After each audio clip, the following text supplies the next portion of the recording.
1966, un año fatídico para la música mexicana. Javier Solís, el legendario cantante de voz aterciopelada, estaba en la cúspide de su carrera. Giras interminables, rodajes de películas, su agenda era un torbellino. Pero tras esa imponente figura de artista consagrado, había un secreto que estaba a punto de llevarlo al borde del abismo. Desde hacía años, Javier sufría intensos dolores causados por piedras en la vesícula. Sin embargo, había una razón por la que nunca se sometió a tratamiento médico: su desconfianza absoluta en la medicina tradicional. En su lugar, optaba por remedios homeopáticos, pequeños glóbulos dulces que según sus creencias curarían lo incurable. Pero la realidad era otra. 12 de abril de 1966. Ese día, el destino jugaría su carta más cruel. En medio de la filmación de Juan Pistolas, Javier, sin imaginar lo que estaba por suceder, levantó una pesada caja de rifles. En un segundo, un dolor insoportable lo derribó. Su vesícula había explotado. Urgencia máxima. Fue trasladado de inmediato al Hospital Santa Elena. Allí el doctor Francisco Zuviría Sol tenía en sus manos una misión de vida o muerte. Al principio, Javier se negó rotundamente a ser operado, pero cuando vio la radiografía que revelaba las piedras que se habían acumulado en su cuerpo, no tuvo más opción. La cirugía fue un éxito, pero algo no estaba bien. El estado de Javier seguía siendo crítico. La noticia de su hospitalización no tardó en propagarse, y en cuestión de horas, el hospital se convirtió en un campo de batalla. El escándalo estaba servido. No una, sino dos esposas. Sí, en ese momento desgarrador, dos mujeres llegaron al hospital, cada una creyendo ser la única legítima esposa del ídolo. La verdad quedó al descubierto en el peor momento posible.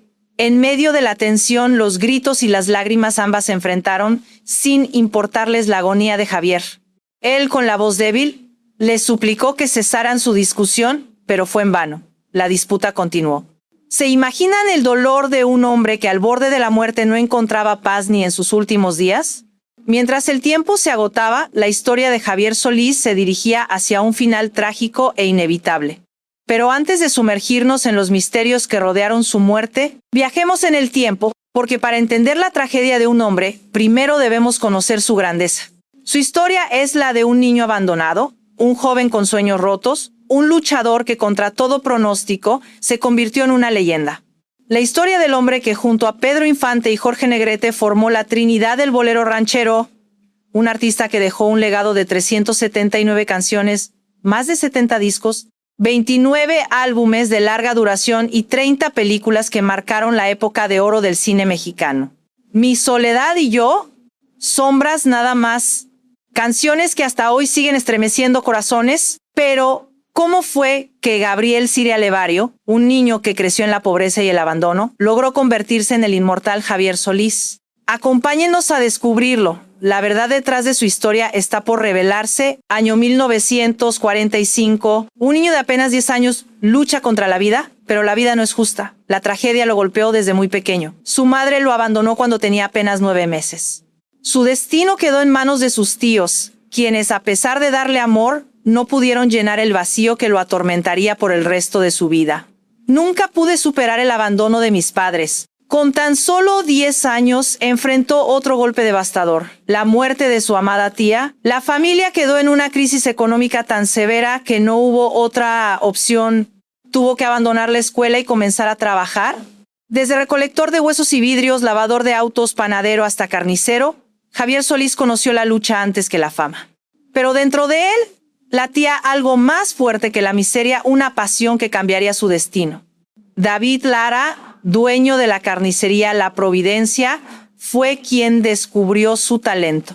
Impresionado por su voz, lo envió con Noé Quintero, el mismo maestro que había entrenado a Pedro Infante, y el nombre Gabriel Siria Levario quedaría en el pasado.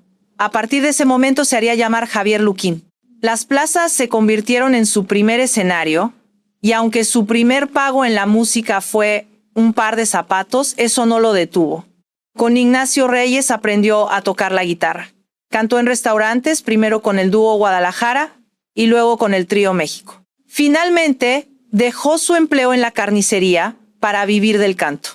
Su carrera avanzaba pero no era aún el gran ídolo del bolero ranchero, porque su verdadera pasión era el tango.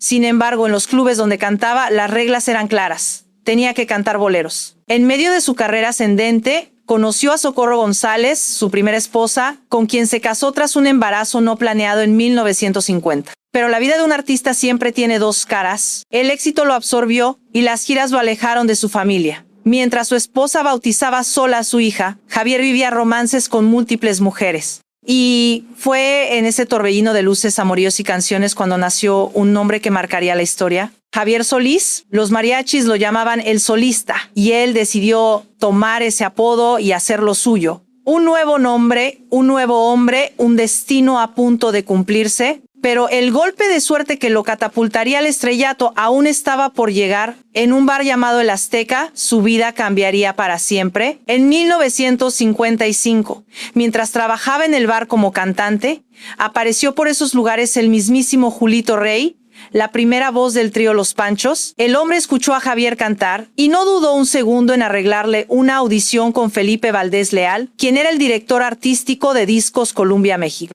No hace falta aclarar que la audición fue más que un éxito y Solís firmó contrato para grabar su primer sencillo aquel mismo año. Sus primeras canciones fueron ¿Por qué negar y qué te importa? El sencillo obtuvo éxito en el interior de México y gracias a ello, Solís fue contratado formalmente por la disquera el 15 de enero de 1956. Se dice que como parte de este trato, Javier entregó la cinta que contenía los temas antes mencionados y la compañía la archivó por varios años, dándonos a conocer años después de su fallecimiento. En 1957 sucedió un hecho que conmocionó a todo México y marcó un antes y un después en la carrera de Solís: el fallecimiento de Pedro Infante. El día del funeral, Javier se subió a la cripta del cementerio para entonar la ranchera Grito Prisionero, como buen fanático e imitador que era. Si bien esto le sumó fama a Solís, la realidad es que el público no necesitaba otro Pedro Infante, querían algo nuevo. De manera que Solís continuó haciendo presentaciones en el Bar Azteca y también en un espacio de la emisora mexicana Axtel. El 5 de septiembre de 1957 recibió su primer disco de platino por las altas ventas de su primer sencillo.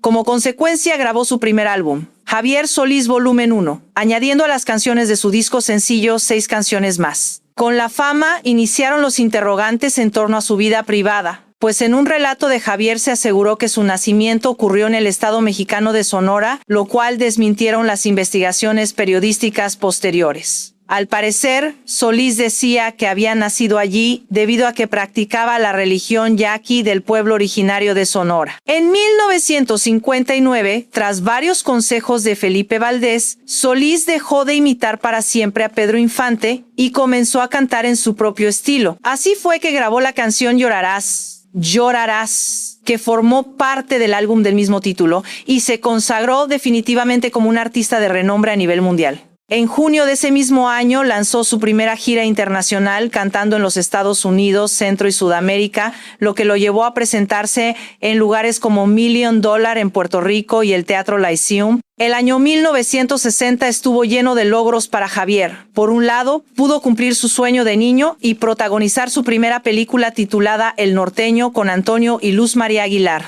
Aquel mismo año grabó 4 largometrajes más, entre los que se encontraba la inolvidable 3 balas perdidas, donde compartió pantalla con actrices de la talla de Rosita Quintana y María Victoria Cervantes. Con el tiempo, incursionó en la banda sonora de películas, grabando canciones como Perdóname mi vida, Esta tristeza mía y México lindo y querido.